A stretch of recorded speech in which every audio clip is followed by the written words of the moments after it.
Hello and welcome to CTN. To learn more about the show, please visit ciotalkwork.com. And the topic today, it's actually an interesting one because we've covered security and cybersecurity quite a bit, but we wanted to connect it to the business growth. So the topic is securing business growth with cybersecurity.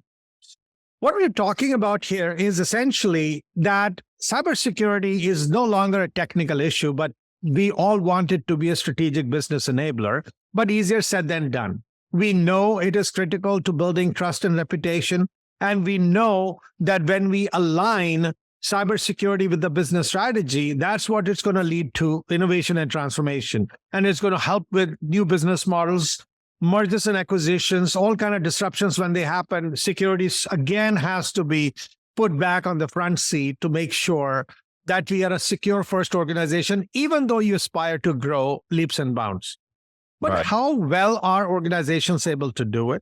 What are the challenges they're facing? And what are those secret recipes some of the top security leaders are using so that they can deliver that kind of business growth on a consistent basis while making sure the organization stays secure? And I couldn't have had a better guest to talk about it. I have Patrick Benoit, who's the Global Chief Information Security Officer with Brink. Hey, Patrick, how are you? Good. How are you doing? I really appreciate the opportunity to come and visit with you.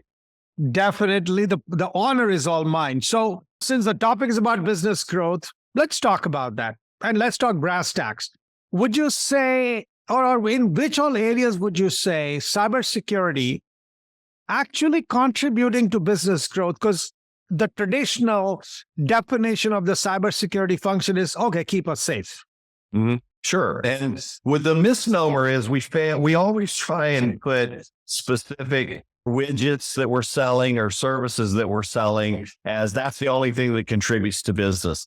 But just like a customer excellence organization or a marketing organization or any of these other supporting organizations do, you can't do business without them. And you can't do business without security. You certainly can't do business without technology.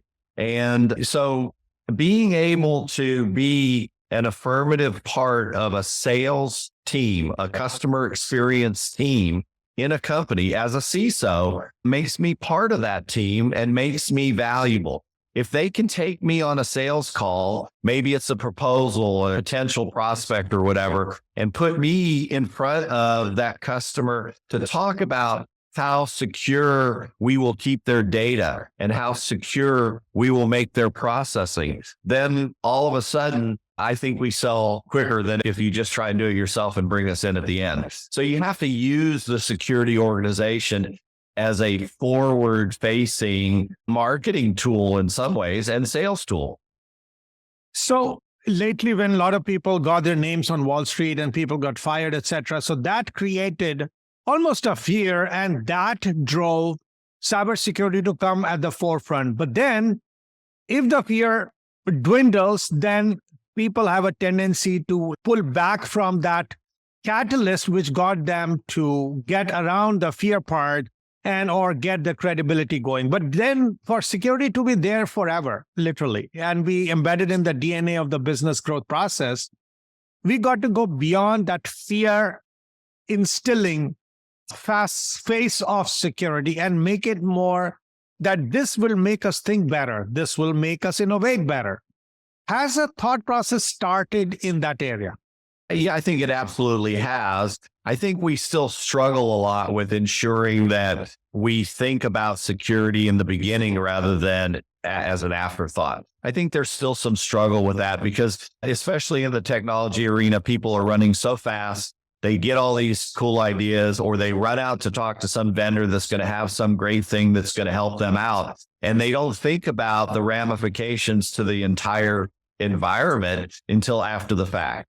So more and more, though, that's changing. People are starting to be aware of and including security on the very first discussions that you have with people.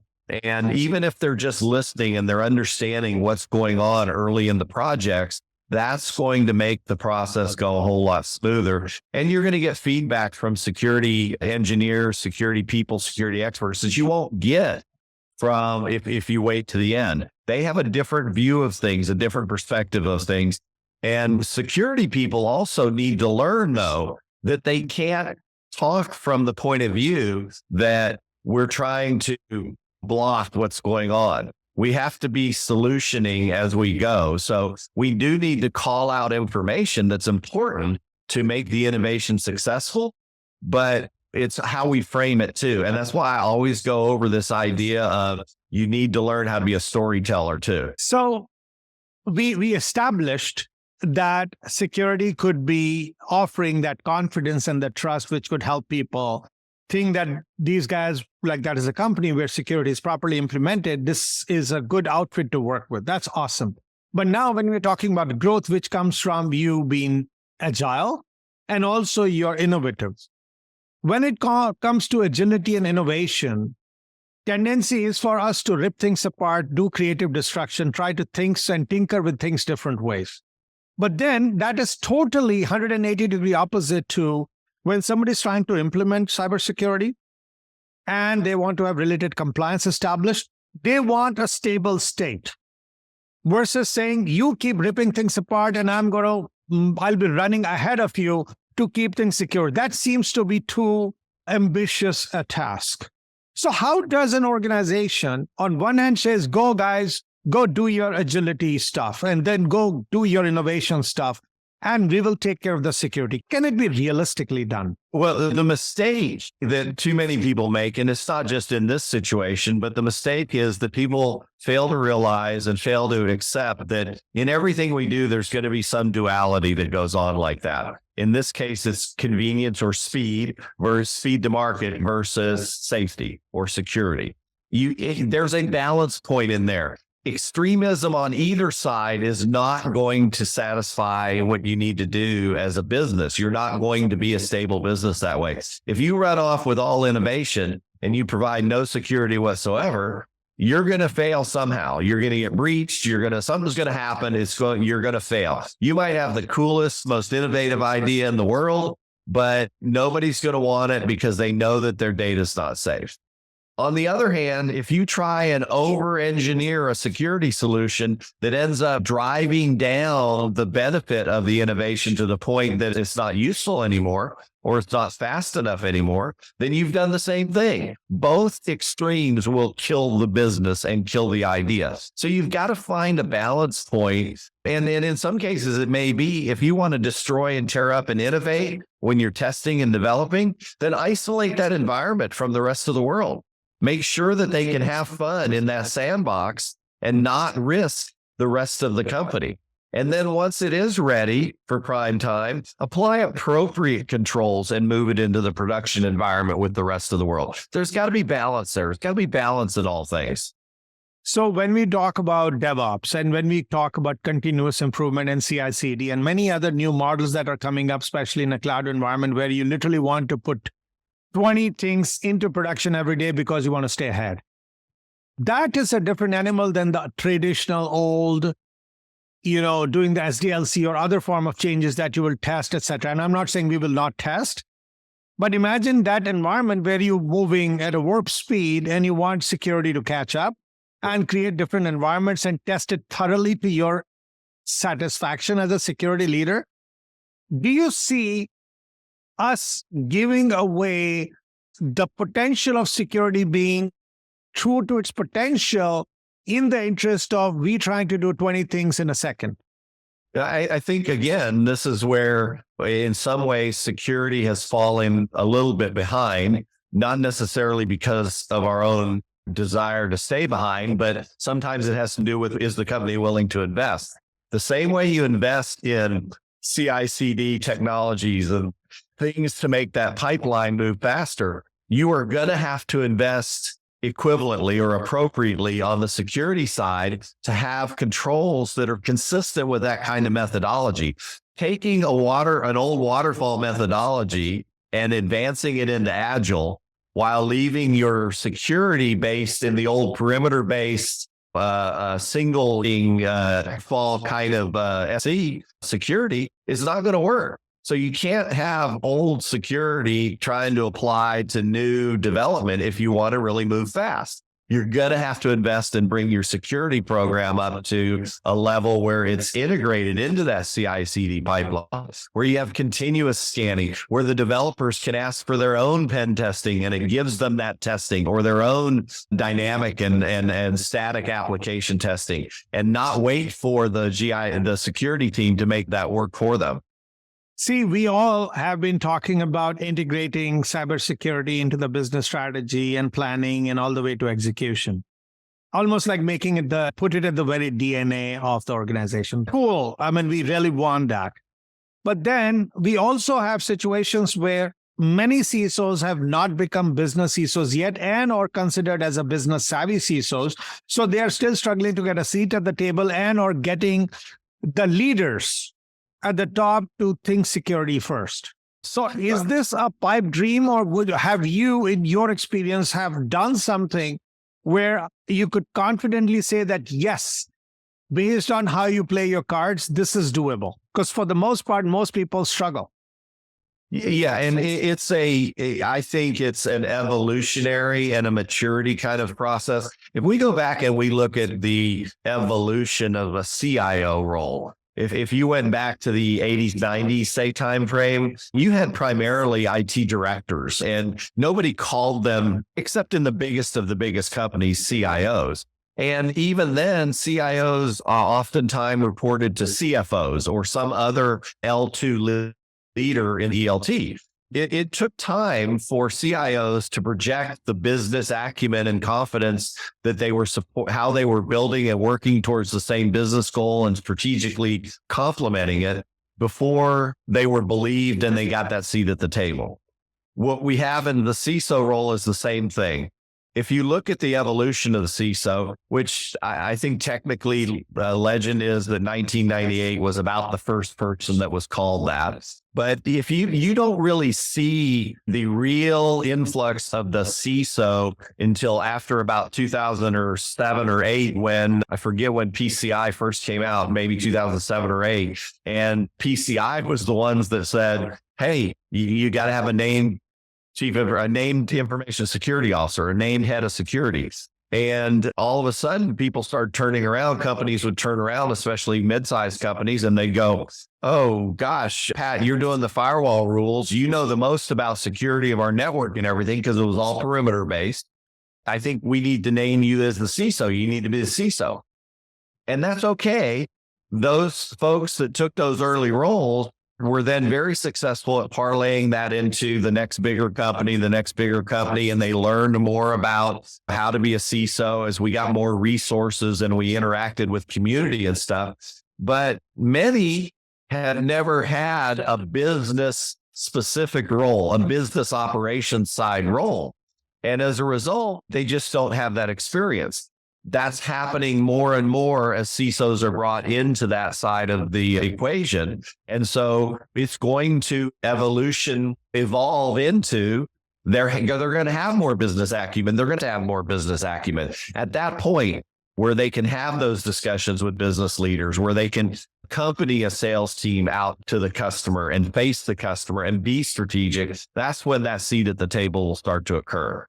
Personally, I'm finally, after many years of preaching that security leaders have to be sales leaders, I'm finally getting traction in companies where they are realizing the benefit of putting a strong security leader that has a good business background in front of the customer. That's going to drive more business. It's going to help the business enhance revenue. It's going to drive more confidence in the security, the CISO role. And eventually that's where that seat at the table will come from. So traditionally, we have always aspired to have a cybersecurity aware culture where each individual will take ownership of the data that they have or the application and system, and they take ownership of the security of that organization. In fact, not stop there, but almost champion and advocate it. A great dream. But people have constantly struggled. And the second thing, which is even more important, is just becoming cybersecurity aware pushes an individual or creates an intrinsic motivation for an employee to go to that level or there is something more required? Because this looks like, oh yeah, we will train these people and we'll do this awareness training, but there's still something is left to be desired and still it has not been solved yet. So if you had a choice to build a culture and define a culture so that everyone does what we are hoping them to do, would you stop at just cybersecurity awareness or you'll do something beyond that? Well, I think you do beyond that, but I think we've missed an opportunity over the years. And I've said this many times that the culture that's at a business comes from the people that lead the business. The people that lead the business got their culture from primarily their upbringing and their home life. And then they bring what their values are into a company and they have influence over the values of the company over time. We've been teaching cybersecurity for years and years, awareness from the point of view of here's how you protect yourself when you're sitting at your desk at the office, right? The problem with that is very seldom does what we do in business at the office translate to what we do at home. However, the reverse is not true. What we do at home, the values that we live, the integrity that we bring, the way we operate at home in our personal lives in general, we do bring into the business with us. It's part of who we are. So we need to stop teaching purely from a how do you secure yourself at work point of view and start teaching how do you make cybersecurity part of your personal life? How do you become cybersecurity aware all the time and protect yourself and your family? Because that will translate into benefits in the workplace. Now let's talk about some common misconceptions that exist about security, which essentially demotivates or demotivates people and leaders and hinders business growth overall. And if we can inventory, maybe you could also share some solutions or some remedies to address them. So, I mean, obviously the cliche misconception is that it's the department of no, that we say no to everything. And I think everybody's worked real hard to try and make sure that's not the case. The fact is we're not the business. We don't own the end result of what's going on. So we don't have the right to say no. We definitely have the right to say this is risky behavior. And it would be much like a parent talking to a 21-year-old. They can't necessarily say no, but they can certainly point out risky behavior. And then at some point, somebody's going to have to accept the consequences of their decision. So that's a huge misconception. And I think, again, it's all in how you present that. We're not saying no. We're just saying, if you want to do this, we're going to protect you as best we can. We're going to provide you safety nets. But in the end, you're going to, as a business, you have to accept the risk of your actions. Big misconception. I think it's a big misconception that security professionals can only work in security. But I think we have the same problem with technology, with CIOs, that CIOs and technologists are only technologists. And that's a misconception because there's so much more to be gained from accepting their experiences and taking their viewpoints on business and bringing them into those business discussions and those strategy discussions, allowing people to operate outside their confined role in terms of providing input and learning so that you get the benefit of that person as a whole. We talk about diversity all the time, and that's the real gain of diversity. Is don't look at a person and say, oh, you're just the CISO. So unless you're talking about security, you have nothing to contribute. No, that's part of that diversity. Yes, you're the CISO, but you have so many other more experiences that could be beneficial. So don't fall into that trap of it's a security person or it's a technology person. So that's all they can talk about. Explore that further. Big misconception. I think there's also a last one I'll give you, huge misconception that security really is a technology problem. That if we go buy another tool, it will solve the problem. We had a conversation at one of the conferences that you and I were at, and somebody was talking about artificial intelligence and how it's going to play a big role in future attacks and bad actors. And my point in that was it will, but I think it'll play less of a role in how do we attack devices. It'll play a much greater role, in my opinion, in how do we attack social engineering? How do we attack individuals? So in the end, we still have to go back to that awareness thing and go back to ways that we can protect and help the individual protect themselves, and not just always think that we can buy another tool and that's going to solve the problem. So those to me are some of the three biggest misconceptions. Let's take a quick break, listeners. We'll be right back after these messages. And let's actually now dig deeper and see that and we are seeing this happening with us, the threat landscape is definitely changing. And that means there will be and there are emerging cybersecurity risks. And if we are not cognizant of them and are not taking some proactive steps and staying on top or ahead of them, then it could come and haunt us and hinder our business growth.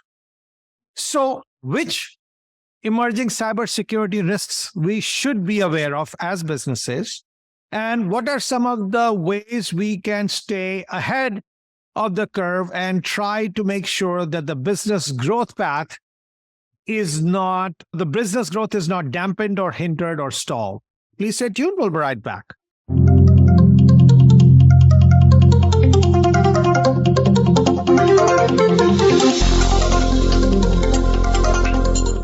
Today, enterprise technology is both strategic and global. Each week on CTN CIO Talk Network, IT thought leaders from around the world share their experience with listeners as they discuss with Sanjog Aul how they are trimming costs and partnering with business to innovate and help IT become more competitive, better care for customers, and improve the corporate bottom line. If you want to keep up with IT thought leadership, listen to CTN CIO Talk Network with Sanjog Aul at CIOTalkNetwork.com. You are listening to CTN CIO Talk Network with Sanjog Aul. To learn more about our program, please visit CIOTalkNetwork.com. Now, back to the show. Welcome back. So, Patrick, let's talk about some emerging cybersecurity risks which could be showing some weak signals or strong signals. First of all, let's inventory those. So I think that obviously, as long as ransomware is successful, it'll continue to be a problem. Now, I don't necessarily view ransomware from the recovery point of view. It's a much greater effort than it is from the attack point of view, because the attack point of view, it doesn't matter if it was ransomware or just malware or some other exploit. When they attack, they still have to come in through some method that it has nothing to do with what the attack is generally. And so we're still going to have a lot of opportunity to protect against what are similar attacks. So I don't think that changes that much how they get into the system to begin with. That's going to remain relatively consistent. They might come up with newer, quicker ways to do it. They might come up with more innovative ways to do, as we talked about, AI for social engineering, but they're still going to get most of their attacks through social engineering type avenues. But the difference is, how do we recover? How do we make ourselves safe and able to easily recover from ransomware so that it becomes a situation where nobody can really make money on that?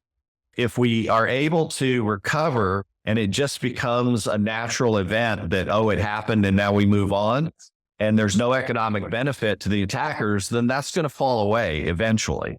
And it'll just be like, now we see DDoS attacks from time to time, but not like we used to, because there's no economic value in it to them.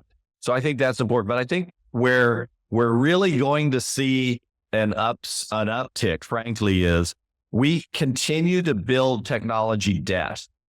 And we continue to build technology debt that's not being addressed, which means we're going to continue to build vulnerability debt in that old technology.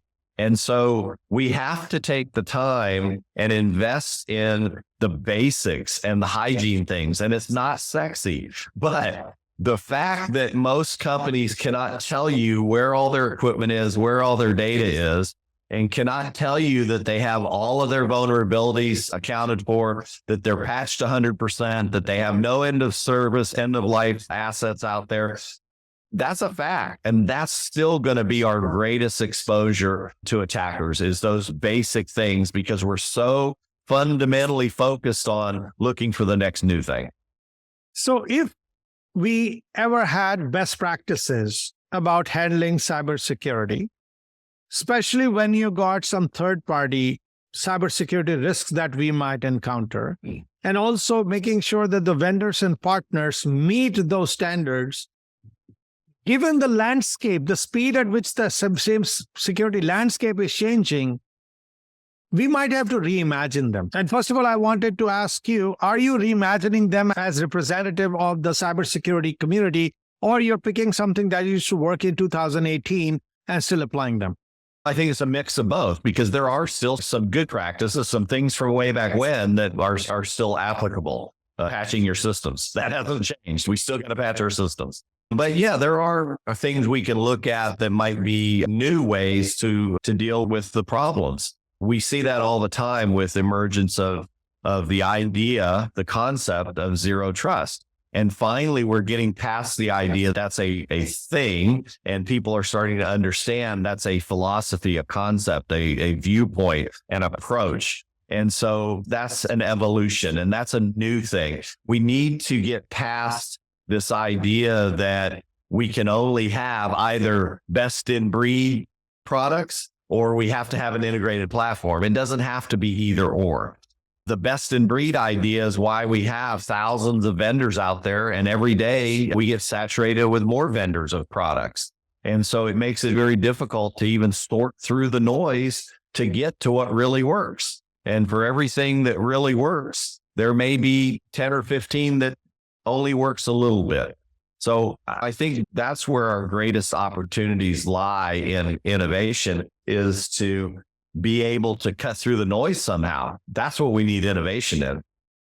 If I were to define cybersecurity as a means to and a catalyst for business growth, because that's the premise of this topic, and I bring the third-party partners that we might use, the vendors and partners, and all the solutions that you mentioned they are introducing, is there a realistic way to get them to rally behind that cause or that agenda you have? Or is it still a vendor-customer relationship when it comes to cybersecurity? Because you will otherwise keep managing them versus leading them to help you get to that holy grail of you using cybersecurity to enable business growth.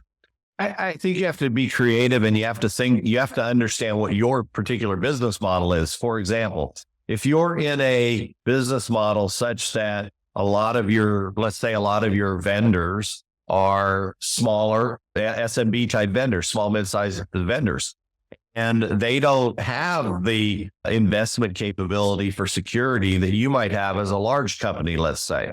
Well, do you have an opportunity at that point to build a coalition with your vendors whereby maybe you can extend your capability in, say, the area of your GSOC?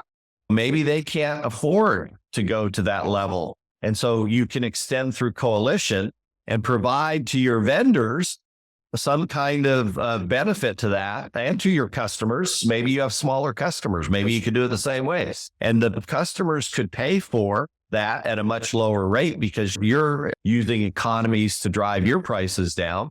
The vendors could maybe pay for that by giving you some sort of discounts or enhanced value or service. So maybe some kind of coalition format could create that kind of synergy that you're talking about.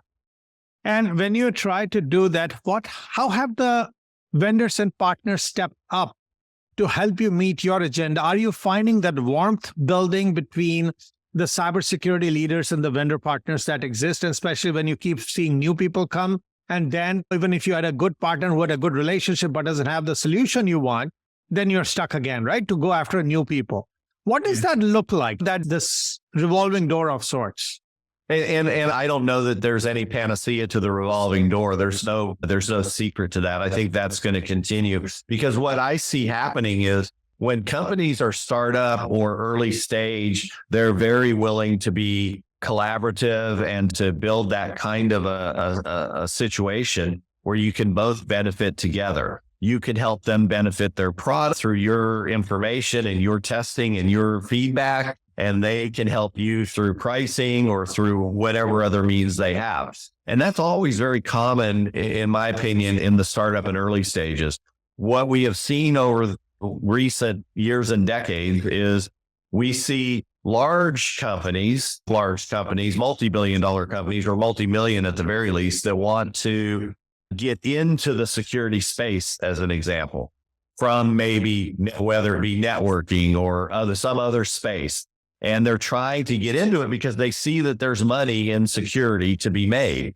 And when they do that, they'll go buy these startup or early stages and they'll suck up the P. And then all of a sudden you lose the culture that got that startup and early stage going, and to the point where they were. You lose that collaboration because you get lost in the big company that you're just a small fraction of their income. So I think that's the concern. The challenge is, how do these big companies figure out how to absorb the intellectual property without losing the culture and the customer orientation that got them there to begin with?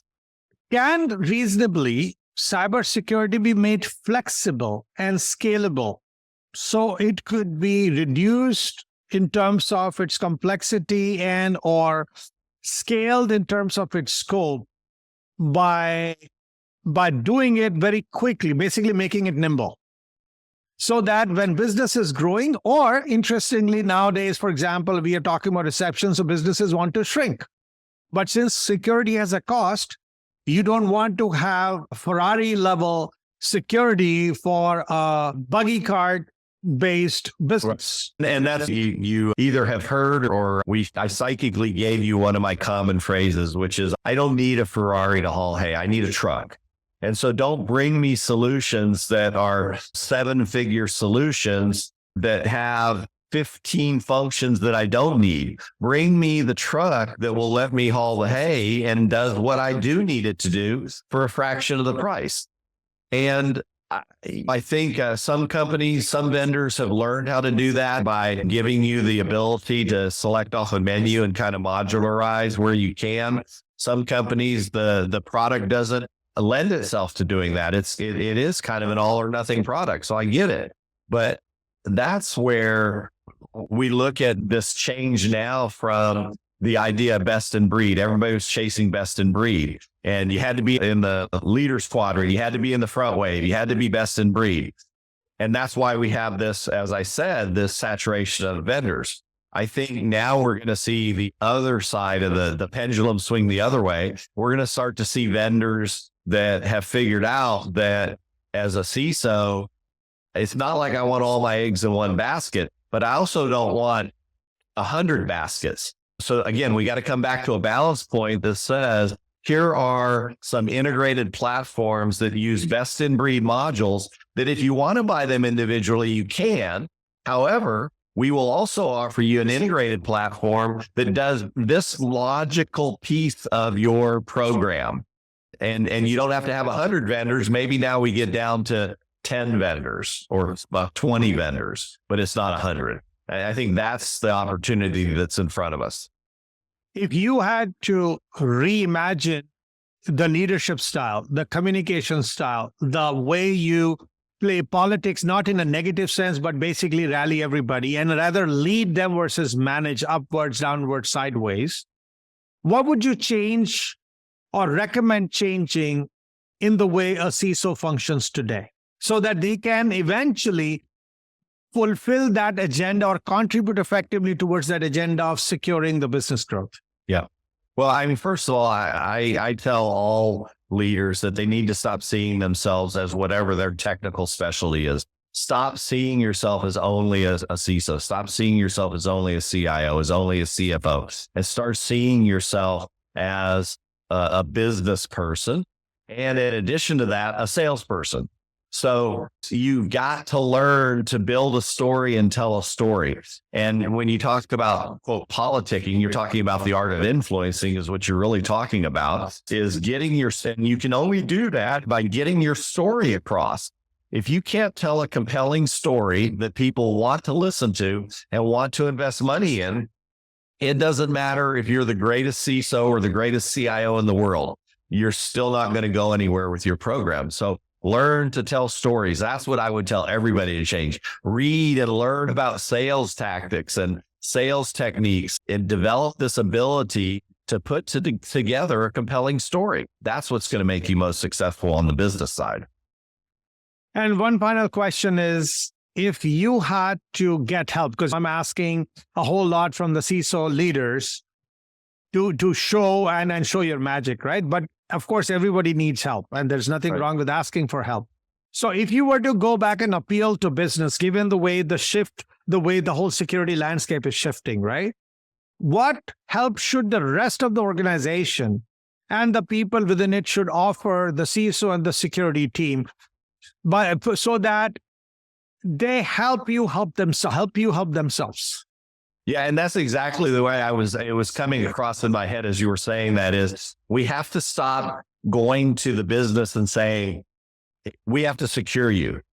And then for a while, it evolved into help us understand how we can secure you. So a little bit of a twist on it, but still not good enough. The message really needs to be is, what do you need to drive more revenue? What do you need to enhance your business?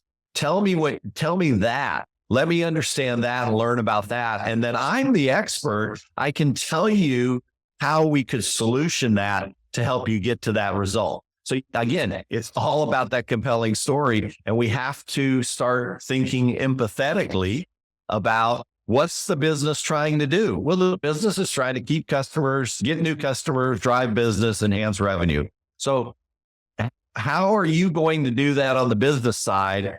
And what can I do to help you do that? Amazing. Once again, thank you so much, Patrick, for sharing your insights about how the CISOs and their team can work individually and collectively to help secure business growth, leveraging cybersecurity. So thank you so much. Oh, thank you. It's my pleasure. I'm honored to be here. I appreciate it. And listeners, hope you enjoyed, got some nuggets. I got a bunch. So please connect with us on social media, subscribe to our podcast.